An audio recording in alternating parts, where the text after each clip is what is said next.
Olá, sejam muito bem-vindos ao Drops, o programa que sempre traz novidades no mundo dos cinemas, do streaming e também com muitas dicas culturais, muita coisa boa, né, Caio? Com certeza, tem muito personagem conhecido de todo mundo que tá chegando agora, tem videogame, tem coisa demais, então não vamos enrolar o pessoal e já vamos dar a primeira dica, cara. Bora lá! Alô, fãs do universo Star Wars! Tem série novinha pra gente desbravar no Disney Plus. Ahsoka é o nome dela e da personagem que já é conhecida por todos os fãs da franquia devido às suas aparições em títulos como Clone Wars e Star Wars Rebels.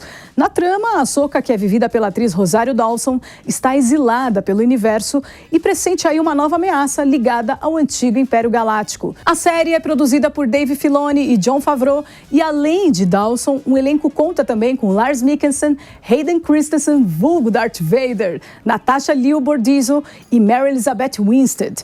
Os episódios semanais serão exibidos agora às terças e não mais às quartas, o que deixa a gente bem feliz, né? Já tem 2 episódios para você assistir lá no Disney Plus. Caio, e a expectativa é imensa em relação a essa série, porque quem é fã vai amar esses 2 episódios. Eu já assisti, tem capacete mandaloriano, mas não vou falar quem que tá usando esse capacete. Tem naves maravilhosas a la Star Wars, motos voadoras a la Star Wars também. Tem toda a galáxia ali sendo apresentada como a gente gosta, né? Pra quem é fã. Tem bichinho de estimação fofinho, mas não é o Grogu. E tem a Ahsoka, que é uma Jedi aí super maravilhosa, que já está há um tempão aí, pra quem acompanha a série, sabe que ela tá em The Mandalorian e nessas 2 animações que eu citei. Fantástico, né, Caio? E o mais bacana é que agora a mulherada vai liderar essa série. Temos personagens novas, tanto mocinhas quanto vilãs. Ixi, a gente tá acostumado com Star Wars tentando colocar à frente as mulheres. A gente via a Leia na primeira trilogia e na segunda também. E a gente viu também a questão da Rey tentando ser introduzida ali nos episódios 7, 8 e 9, mas que ficou meio mais ou menos. Então, mas enfim, Star Wars sempre traz ainda a mulherada pra frente. Que bom que a gente consegue ver isso em Ahsoka também. A Ahsoka é uma personagem que foi treinada pelo Anakin, então a gente sabe que o Hayden Christensen vai ter uma participação bastante especial. Agora ele virando Darth Vader, já que o Luke também já apareceu ali em Mandalorian interagindo bastante com a Ahsoka. Então a gente espera agora qual vai ser a relação dela com os Skywalker, como eles vão desenvolver a caçada dela pelo Thrawn, que é o grande vilão que ela sempre caça desde as animações, e a gente já viu que ela é muito poderosa. A gente viu ela usando a força, os 2 sabres de luz branco que a gente já viu usando em Mandalorian, e o Dave Filoni, que é o responsável por essa série, foi quem criou a personagem. Então ele sabe muito dessa personagem, como ela funciona, o que funciona com ela ou não. Então os fãs estão numa expectativa muito alta por uma série boa de Star Wars, porque a gente sabe que Obi-Wan foi bem ruim, mas Andor foi muito boa, então que Star Wars consiga seguir adiante com séries muito boas. E assim, a expectativa é boa que agora a gente pode ter o episódio mais cedo, né, cara? Um dia mais cedo, em vez de quarta, na terça. E uma série que tem tudo pra dar certo, a gente espera. Sem dúvida nenhuma. Então confira lá os episódios, todas as terças. Às 22 horas foi a estreia agora, não mais 4 da manhã às quartas, o que já deixa a gente assim muito feliz. E vamos aproveitar esse universo Star Wars que tá de volta do jeito que a gente gosta. Acaba de chegar no Star Plus a 2ª temporada de O Urso, uma das séries mais aclamadas e premiadas de 2022, também conhecida pelo título original The Bear. Para quem ainda não assistiu, a trama segue Carme Berzato, um renomado chefe de cozinha que trabalha no melhor restaurante de Nova York, até que ele recebe a notícia de que seu irmão tirou a própria vida, deixando como herança a antiga lanchonete italiana da família em Chicago. A primeira temporada de The Bear se concentra em suas tentativas de melhorar o restaurante. Porém, Carme tem uma surpresa quando descobre que seu irmão também deixou uma certa quantia de dinheiro para o negócio. O protagonista propõe a seu parceiro Sidney que eles reformem o restaurante juntos e reabram com um novo nome. Assim, na temporada 2, o público verá Carme, Sidney e Rich levarem o estabelecimento para um novo nível e também enfrentando a loucura da burocracia de licenças e contratações, além da elaboração de um novo cardápio. Brigas, choques de egos e tensões familiares é o que veremos nesses 10 episódios da 2ª temporada que já tá lá no Star Plus. Bob Esponja, a série de animação americana criada pelo biólogo marinho e animador Stephen Hillenburg, produzida e exibida pelo canal Nickelodeon, que a gente já assistiu bastante, né? Tomou conta dos palcos da Broadway, se transformando em um grande musical de sucesso.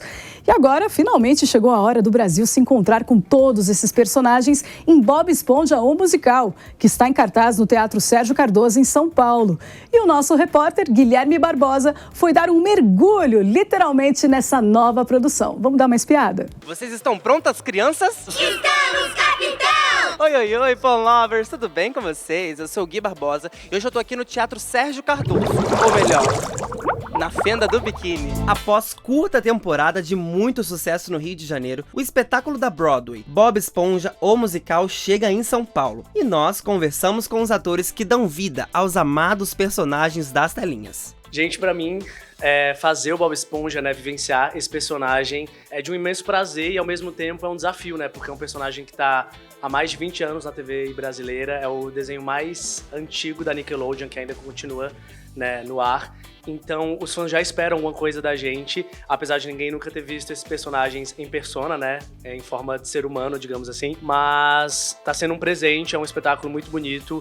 Eu acho que a gente conseguiu trazer o melhor que a Broadway construiu lá fora e ainda colocar toda a nossa brasilidade, que é tão importante. Cara, vivenciar o Patrick Estrela nos palcos é uma realização de um sonho, assim. Quando eu era criança, eu era muito comparado ao Patrick, e eu acho um fun fact muito interessante, que é o Patrick na Wikipédia nasceu no mesmo dia que eu.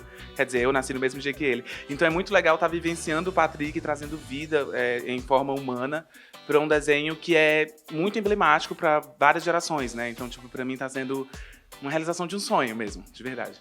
Mas como transformar um desenho animado que marcou gerações em vida real? É um espetáculo muito colorido, é um espetáculo muito pra cima, é um espetáculo que tem músicas de muitos artistas incríveis. Cada música foi composta por um artista diferente, muito famoso. Eu tenho certeza que vocês devem admirar vários deles. Então as músicas são incríveis, são músicas que poderiam estar tocando facilmente na rádio. A gente tem um elenco muito talentoso, esses personagens que as pessoas amam na televisão, finalmente nos palcos. É um espetáculo que foi indicado a 12 Tony Awards e agora finalmente chegou no Brasil. A gente tá tendo ótima recepção do público, a gente fez uma temporada linda no Rio de Janeiro, e tem cama elástica, e tem bolha de sabão, e tem coreografia mirabolantes, e tem pandeiro, e tem muita cor, e tem 1000 trocas de cenários, e tem abacaxi ao vivo, e tem criança gritando e correndo pro lado pro outro no palco. Cara, o público tem que esperar do Bob Esponja uma transformação, assim. É muito maluco saber que um desenho tá sendo transformado em humano. Só que o espetáculo é tão colorido, é uma produção tão gigantesca, com cenários tão gigantescos, incríveis e bem feitos. É uma produção que a Renata Borges, a nossa produtora, investiu muito nisso e a gente conseguiu trazer o desenho animado para dentro do palco. E o elenco tá muito incrível, as pessoas estão falando muito dos personagens feitos pelo elenco e não tem como a gente não se apaixonar pela Fenda do Biquíni dentro de um palco. Tipo, a Fenda do Biquíni é de verdade agora. E o espetáculo tá do nosso jeitinho brasileiro, a gente colocou samba nas canções, são compositores incríveis das músicas do espetáculo, porém a gente conseguiu colocar tanto no texto quanto nas canções a nossa brasilidade. A montagem brasileira, com a direção de Renata Borges, conta com uma super produção que leva o público até o fundo do mar para ajudar os personagens a salvarem a Fenda do Biquíni da extinção. É um desafio maravilhoso e é uma emoção, porque são 23 pessoas em cena, mais 2 swings fora, né? Apostos para precisar entrar, caso tenha que ter alguma substituição, de última hora ou prevista, enfim. No total somos 25 no elenco. É um desafio maravilhoso, assim, mas é puxado. Bob Esponja, o musical, é uma ótima opção para toda a família. Confira os valores no site e venha vivenciar essa experiência subaquática. Nós somos o elenco do Bob Esponja Musical. E nós estamos aqui no Teatro Sérgio Cardoso, de quinta a domingo, esperando vocês. Venham assistir o espetáculo. Até 17 de setembro. Isso! Venham.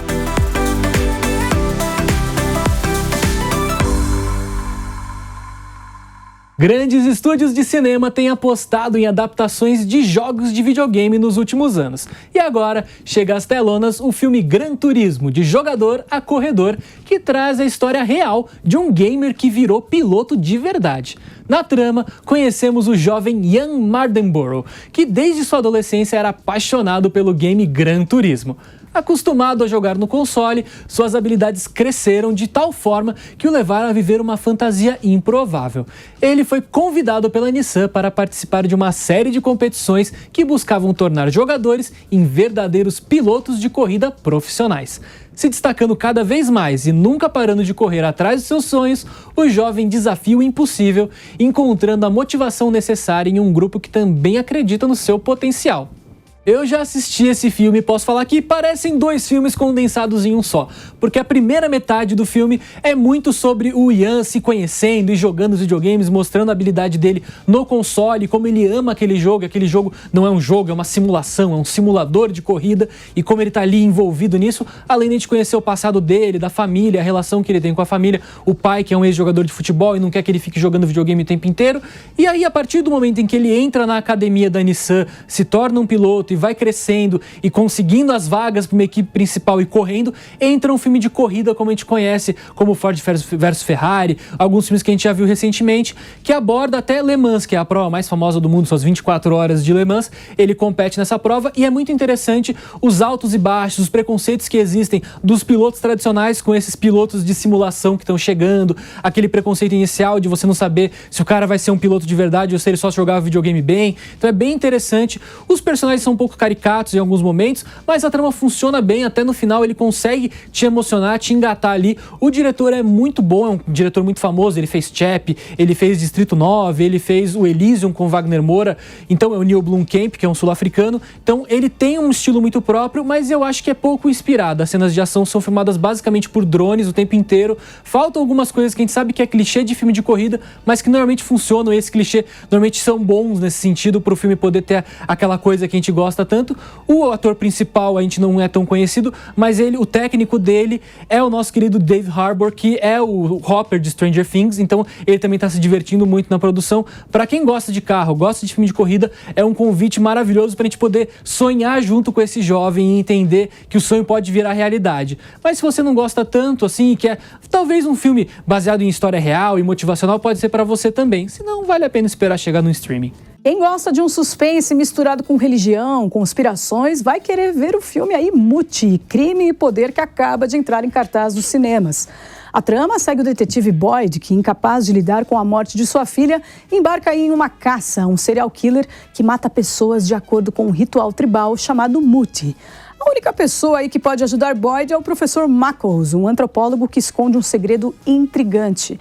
A linha entre a sanidade e a loucura vai diminuindo à medida que Boyd se aprofunda no mundo do assassino e entende a cultura por trás do ritual. Quem interpreta o detetive é o ator Cole Hauser e quem faz o professor é o ator Morgan Freeman. O filme é um bom suspense para quem gosta de tramas aí cheias de investigações, mas o roteiro é fraco, as atuações são bem fracas também, apesar de termos Morgan Freeman, que sempre está brilhante em todos os seus papéis.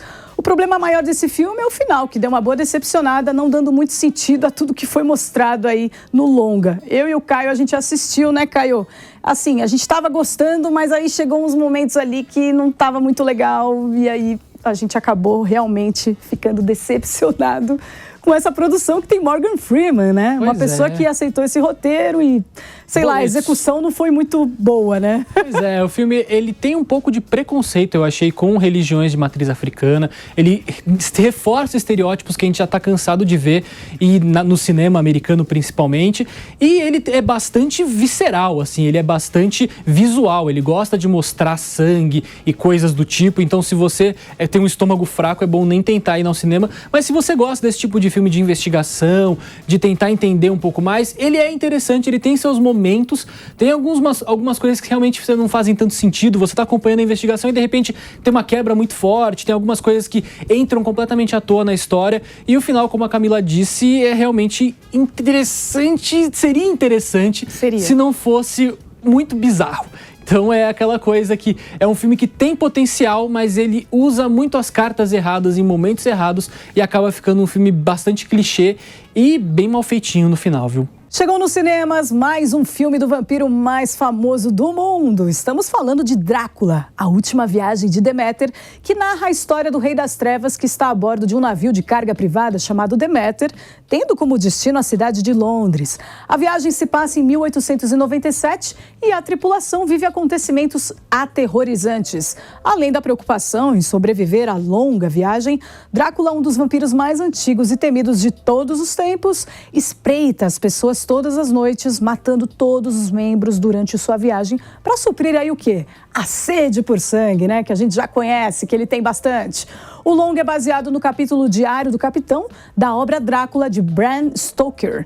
Caio, você já assistiu esse filme e o que eu achei interessante, porque a gente tem tantas produções de Drácula, né, que abordam aí, exploram a história dele, mas o mais interessante desse filme é que conta uma parte da história dele que nunca foi contada nos cinemas e está apenas nos livros, né? Normalmente esse capítulo, né, do Diário do Capitão é uma coisinha assim, uma passagem de tempo. É aquela cena de 30 segundos mostrando a viagem do Drácula da Romênia para Londres e aí como ele realmente renasce. E ele conta nesse filme a história desse renascimento e como ele volta bem monstruoso. Então não é o Drácula conde, bem vestido e elegante. É bem monstruoso, bem animalesco, é bem vampiro mesmo o Drácula nessa cena. E o filme ele é bem interessante por ser um terror que se passa em um local bem restrito, esse navio de carga. Então os marinheiros, os marujos que estão ali, a tripulação toda, não tem para onde escapar desse mal, desse terror que está ali. Eu conversei com o diretor e com o elenco desse filme e eles falaram um pouco sobre isso. O diretor comentou comigo sobre trabalhar esses momentos diferentes, esse momento que nunca foi trabalhado no cinema, e os atores sobre como é viver esse terror do Drácula e trabalhar nesse espaço tão restrito de um barco que foi colocado de maneira verdadeira ali para eles poderem gravar. Então vamos conferir essa entrevista maravilhosa que o Caio fez com o elenco, e tem gente conhecida aí de séries que a gente já assistiu e a gente ama. Vamos dar uma olhada. Pessoalmente, eu amo descobrir coisas. Então, quando estou fazendo um filme, eu quero que o público também vá descobrindo camadas e camadas e camadas do que nós estamos retratando. Nós tínhamos algumas câmeras enormes no meio de corredores estreitos e aí você tá correndo, pulando coisas, tropeçando em coisas, e eles não fizeram a nossa vida ser fácil. Não, eles construíram tudo na prática, da forma como era mesmo. Então, é um barco cargueiro. Ele não foi feito para o conforto do marinheiro. E a gente estava lá no meio disso, com 2 ou 3 operadores de câmeras e mais uns 5 atores, tentando descobrir quase um balé, uma dança coreografada, enquanto o barco tombava de um lado para o outro, na prática. E pra piorar, jogavam água na nossa cara com umas mangueiras. Quando a gente estava no convés, ou as luminárias do compartimento de carga quase batem na sua cabeça. Mas foi divertido. A gente adorou fazer. Foi tipo uma viagem no tempo, como os filmes eram feitos lá no passado. Movie making. It's all about arcs and transformations. O filme todo é sobre arcos e transformações. É sobre entender a força do poder demoníaco que estão enfrentando e como isso muda as pessoas. De como você sai de alguém que acredita, sim, na ciência e que tudo tem uma explicação, mas quando você dá de cara com algo que você não consegue explicar, isso muda a forma como você vê o mundo. Eu acho que isso é uma grande parte da história. That's really a big part of the story. O que é muito legal na maneira como o roteiro foi estruturado é que a relação do meu personagem com o capitão era a relação mais importante da vida dele. Tudo leva a este momento. E aí, este homem que é tudo pra mim, que é a única pessoa pra quem eu ligo, do nada começou a gostar da atenção e se importar com esse tal de Clemens. E eu não consigo entender nada. Então eu sinto que no decorrer da jornada do meu personagem, o Drácula está se alimentando dessa insegurança e jogando ele contra o cara com quem ele deveria estar trabalhando mais próximo pra derrotar este mal. O Elliot adora o Clemens, porque foi ele que conseguiu discutir filosofia com ele. Ele adora ter a presença de alguém letrado a bordo. Então, quando este mal chega, o mundo dele inteiro é despedaçado, de uma maneira bizarra. Porque o Drácula vira a vida dele toda de cabeça pra baixo. E é um mistério no começo. As coisas acontecem e ninguém consegue explicar. O que nos leva de volta ao livro, no capítulo do Diário do Capitão, em que ele diz, não há uma explicação para essas coisas. E a dificuldade de colocar isso em uma tela, como o David disse, é entender como isso afeta a relação destas pessoas, que é algo que não vemos no livro. Os próprios personagens são mencionados de maneira muito esparsa, e são essas particularidades que nós, como atores, temos que dar vida. O Clemens foi uma jornada interessante para mim, porque ele começa como um cara que acredita apenas na ciência e aí se torna um cético, passa a ser um crente e termina tentando caçar o mal e superar aquele medo. E foi muito difícil fazer essa transformação e manter a autenticidade e o sotaque britânico. Eu não queria que existisse qualquer resquício de falsidade nos olhos do Clemens, enquanto o público atravessa essa jornada com ele. No dia 31 de agosto, estreia a animação As Tartarugas Ninja Caos Mutante. Veremos a versão adolescente de Leonardo, Rafael, Michelangelo e Donatello, as 4 tartarugas que, após serem expostas a uma substância radioativa, tornam-se animais antropomórficos. Junto com elas, um rato também foi atingido pela gosma e sofreu a mesma mutação. Ele é o famoso Mestre Splinter, que os adotou e não é apenas um pai, mas um mentor e professor de artes marciais. O grupo, que sonha em estar no meio dos humanos, se torna vigia e protetor da cidade de Nova York, lutando contra as ameaças de um vilão. Eu e a Camila já assistimos e podemos falar por enquanto que a gente gostou muito do que viu, né? Gostamos muito, mas como o filme só estreia no dia 31 de agosto, na semana que vem, a gente nem vai dar spoiler, não vai falar nada, nem impressões. E a gente vai soltar uma entrevista agora com um elenco de vozes que o Caio fez, que tá assim demais. Dá só uma olhada. E é a segunda vez que eu tô conversando com você numa dublagem sua. Eu já conversei com você por Sing, que era um papel um pouco menor, e agora você tá com a April, que é basicamente a protagonista do filme também ali. Como que é essa evolução sua? E queria perguntar pro Wendel também como que é o trabalho de direção, porque a gente sabe que a sua voz você trabalha há muito tempo, mas como que é emprestar pra um outro personagem e não ser a Annie, ser a April? É um trabalho de entrar no personagem, assim, né? É um trabalho de abraçar aquilo que está sendo dado pra você.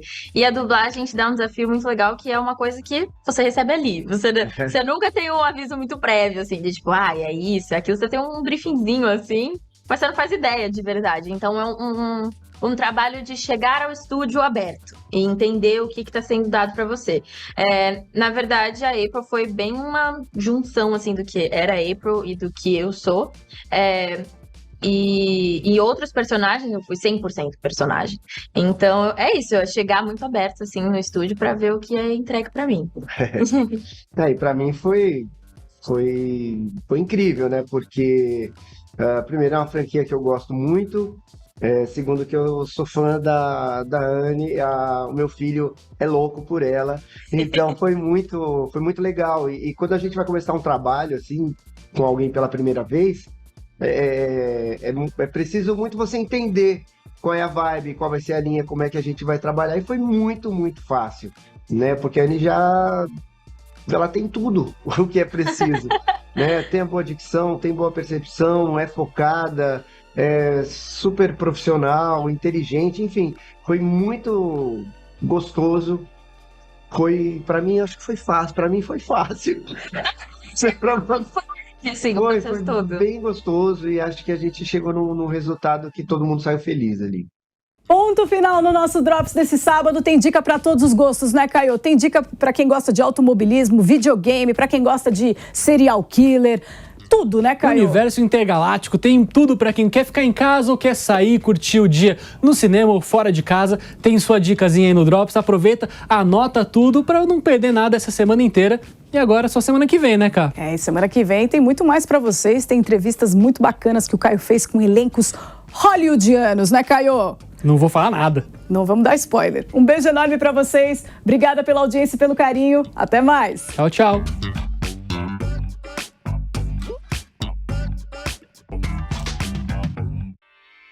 Realização Jovem Pan News.